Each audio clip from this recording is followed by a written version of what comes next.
جی عزیز طلبہ، السلام علیکم ورحمۃ اللہ وبرکاتہ۔ پیارے بچوں، آج کا ہمارا ٹاپک ہے جہاد اسلامی سے کیا مراد ہے اور جہاد کے فضائل تحریر کریں۔ چونکہ کوشچن تو بنتا ہے کہ جہاد کی اقسام اور جہاد کے فضائل بیان کریں، لیکن اسمارٹ سلیبس میں جہاد کی اقسام نہیں ہے، جہاد کے فضائل ہیں۔ تو اس لیے آج ہم جہاد اسلامی میں جتنے شارٹ کوشچن بنتے ہیں وہ ہم پڑھیں گے، اور اس کے ساتھ ساتھ جہاد کے فضائل جو ایک لانگ کوشچن ہے وہ ہم پڑھیں گے۔ جی پیارے بچوں، توجہ کیجیے۔ سب سے پہلے جہاد کا مفہوم۔ جہاد کا مفہوم کیا ہے؟ سب سے پہلے ہم اس کا لغوی معنی لکھیں گے، کوشش کرنا۔ کوشش کرنا۔ جہاد کا اصطلاحی مفہوم کیا ہے؟ ایسی کوشش جو دین اسلام کی ترویج و اشاعت کے لیے کی جائے اور امت مسلمہ کے دفاع کے لیے، یعنی دین اسلام کے دفاع، دین اسلام کی ترویج، اشاعت، تبلیغ اور امت مسلمہ کی حفاظت اور دفاع میں جو بھی کوشش کی جائے، کوئی سی بھی کوشش کی جائے، وہ جہاد کہلاتی ہے۔ کیونکہ لفظ جہاد جو ہے یہ جہد سے بنا ہے، اس کا معنی ہے کوشش کرنا۔ تو کوئی سی بھی کوشش جو دین اسلام کی سربلندی کے لیے ہو، دین اسلام کے فروغ کے لیے ہو اور امت مسلمہ کی حفاظت اور دفاع کے لیے ہو، اسے جہاد کہا جاتا ہے۔ وہ کوشش قلم کے ذریعے ہو، جہاد بالقلم ہوگا۔ اسی طرح مال کے ذریعے ہو، جہاد بالمال ہوگا۔ اسی طرح سیف تلوار کے ذریعے ہو، جہاد بالسیف ہوگا۔ بہرحال یہ تو جہاد کی اقسام میں چلا جائے گا، صرف آپ کو سمجھانے کے لیے کہ کوئی سی بھی کوشش جو دین اسلام کی سربلندی، ترویج و اشاعت اور امت مسلمہ کے دفاع کے لیے کی جائے، ایسی کوشش جہاد کہلاتی ہے۔ ہاں جی، اس کے بعد سوال ہے، شارٹ کوشچن ہے، اللہ تعالیٰ کو اس دنیا کا حاکم مان لینے کا تقاضا کیا ہے؟ اچھا، یہ بھی ذہن میں رکھیں، جہاد کا مفہوم شارٹ کوشچن بھی ہے، اور یہ جو ایم سی اس کا میننگ ہم نے کیا ہے، یہ ایم سی کیو بھی بنتا ہے، یعنی لغوی معنی ہے جہاد کا کوشش کرنا۔ جہاد کا مفہوم بیان کریں، یہ شارٹ کوشچن بن جائے گا۔ چلیں جی، اللہ تعالیٰ کو اس دنیا کا حاکم مان لینے کا تقاضا کیا ہے؟ اللہ کو اس دنیا کا حاکم مان لینے کا تقاضا یہ ہے کہ اللہ تعالیٰ کو ہی معبود برحق سمجھا جائے، اللہ تعالیٰ کی عبادت کی جائے اور اللہ تعالیٰ کو ہی اقتدار اعلیٰ سمجھا جائے۔ اگر کوئی طاغوتی قوت، اگر کوئی شیطانی قوت اپنی اقتدار کو اللہ کے اقتدار کے سامنے لانا چاہے اور اپنے ہاتھ میں لے کر، اقتدار اعلیٰ کو اپنے ہاتھ میں لے کر اپنا قانون نافذ کرنا چاہے، تو جو شخص اللہ کو حاکم مانتا ہے اس شخص پر فرض، لازم اور ضروری ہو جاتا ہے کہ وہ اس کا جان پر کھیل کر بھی اس کا مقابلہ کرے، اپنی جان کی پرواہ کیے بغیر اس شخص کا مقابلہ کرے اور اس کا سر قلم کر دے۔ یہ ہے اللہ کو حاکم ماننے کا تقاضا۔ جی پیارے بچوں، آگے سوال آتا ہے، چونکہ ہمارے اسمارٹ سلیبس میں نہیں ہے، لیکن یہ ہر سال جنگ اور جہاد سے متعلق سوال لازمی آتا ہے۔ یہ آؤٹ آف سلیبس سمجھ لیں یا جو مرضی سمجھ لیں، یہ کوشچن لازمی آتا ہے۔ تو اس دفعہ بھی ہم کوشش کرتے ہیں اس کو تھوڑی سی ریویژن کر لیں۔ اس کی جنگ اور جہاد میں فرق کیا ہے؟ یہ شارٹ کوشچن ہے، اس کو ذرا غور سے سمجھیے۔ جنگ کرنے کا مقصد کیا ہے، اس مقصد کا حصول کیسے کیا جاتا ہے، اور مقصد حاصل کرنے کے بعد جو مسلمان مغلوب ہو جاتے ہیں، قیدی ہو جاتے ہیں، جنگ کرنے والا شخص ان کے ساتھ کیسا سلوک کرتا ہے۔ تین باتیں۔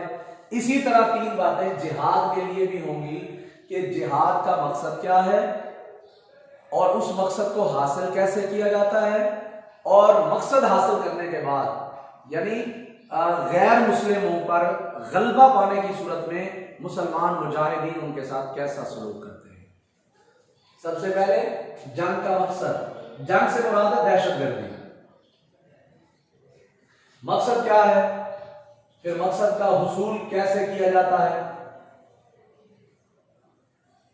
اسی طرح پھر ان کے ساتھ رویہ کیا ہوتا ہے۔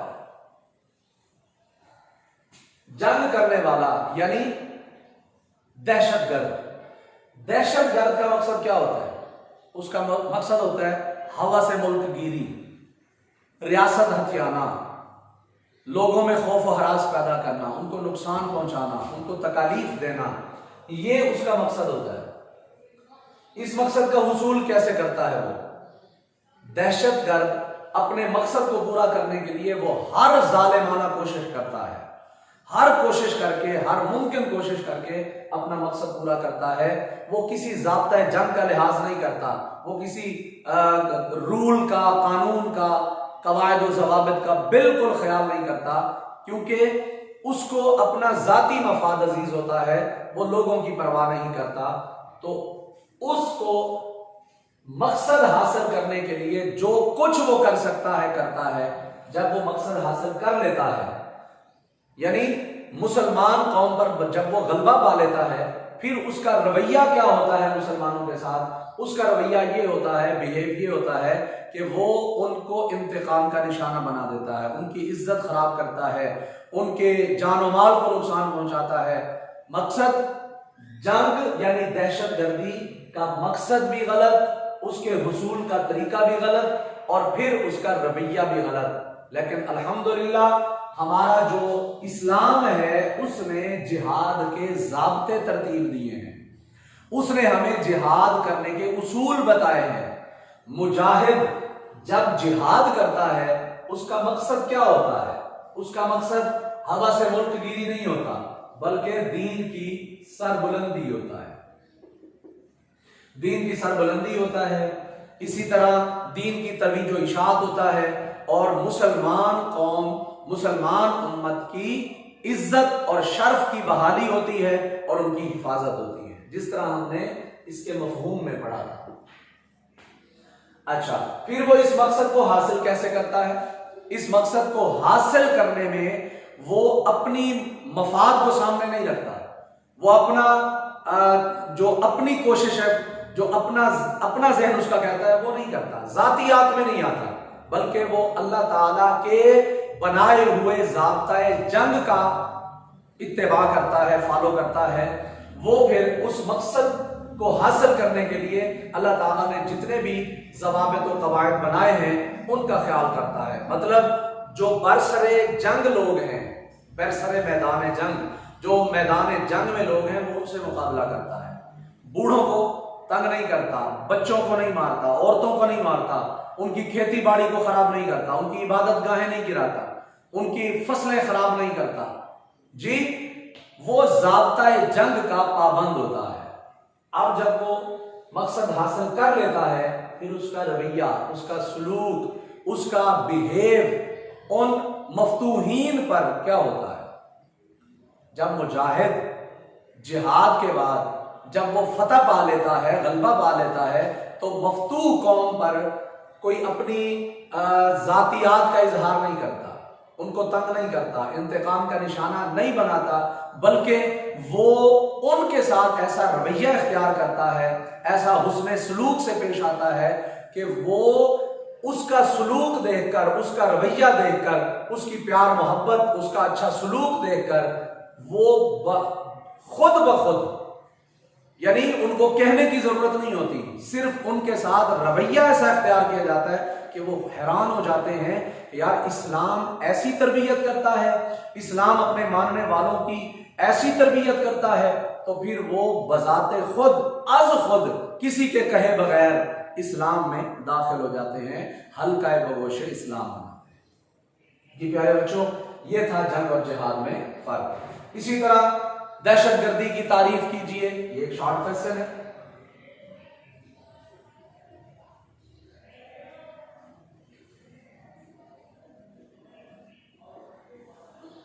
دہشت گردی کی تعریف،